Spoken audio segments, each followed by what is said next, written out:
Bismillahirrahmanirrahim. Assalamualaikum warahmatullahi wabarakatuh.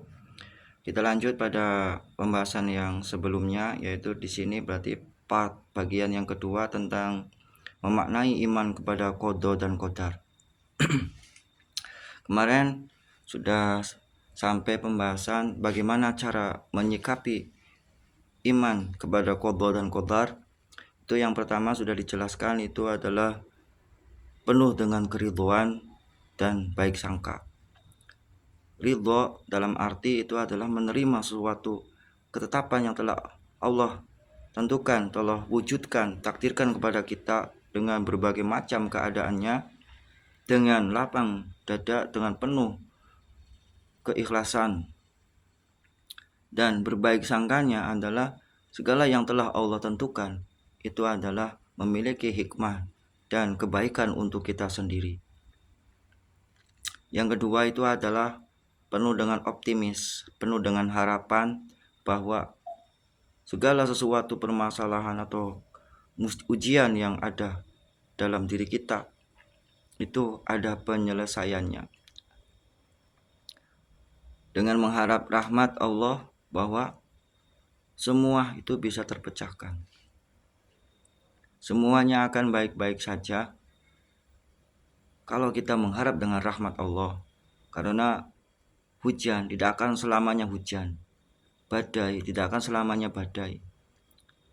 Pesta pun akan selesai, akan berhenti. Jadi jangan merasa larut di dalam ketidaksukaan atau kesedihan, semuanya akan baik-baik saja. Yang ketiga adalah ikhtiar. Ikhtiar itu berarti berusaha untuk menyelesaikan segala apa yang kita alami, apa yang kita tangani di dalam permasalahan-permasalahannya itu adalah tidak lepas daripada ikhtiar. Ikhtiar adalah suatu perbuatan untuk menyelesaikan permasalahan itu sendiri. Tapi dalam ikhtiar ini yang keempatnya itu adalah dengan ketawakalan. Antara ikhtiar dan tawakal perlulah kita padukan agar kita memperoleh keridhaan Allah. Bagaimana cara memadukan antara ikhtiar dengan tawakal?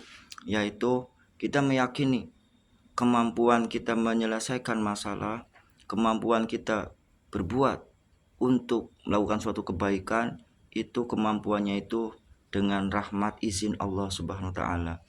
Pun pula setelah kita menyelesaikan permasalahannya dengan usaha kita, dengan kebaikan-kebaikan kita untuk menyelesaikan masalah, hasilnya pun pasrah total, mutlak, semuanya itu dengan kehendak Allah Subhanahu wa taala.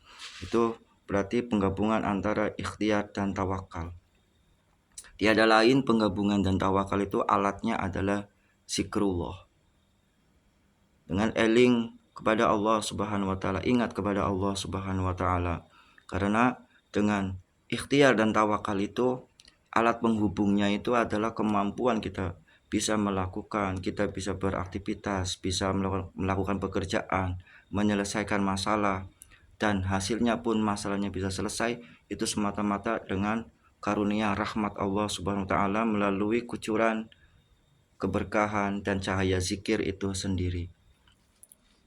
Bila kita tidak menyikapi demikian, itu dikhawatirkan akan terkena hadis yang menjelaskan bahwa seperti ini bunyinya. Bismillahirrahmanirrahim. Man lam yardha an qada'i ukhruj min tahti samai utlub rubban anisiwa'i.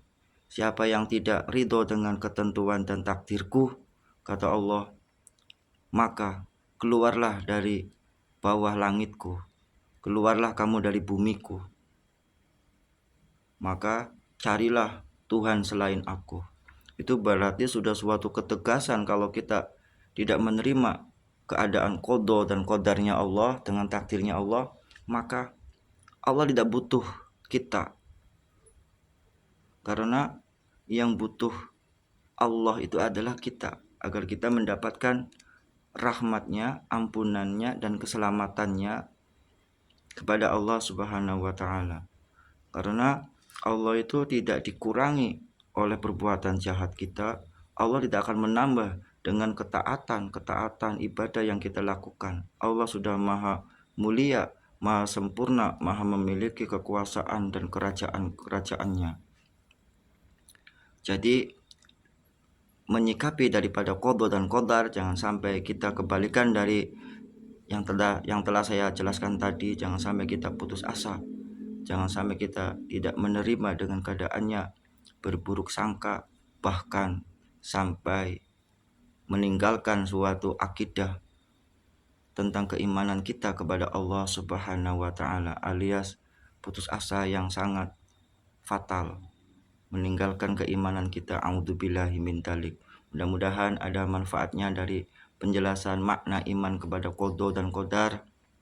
Semoga kita mendapatkan limpahan keberkahan dari Allah melalui kekasih-kekasihnya dan melalui Imam al-Muttaqin Kangjeng Nabi Muhammad sallallahu alaihi wasallam.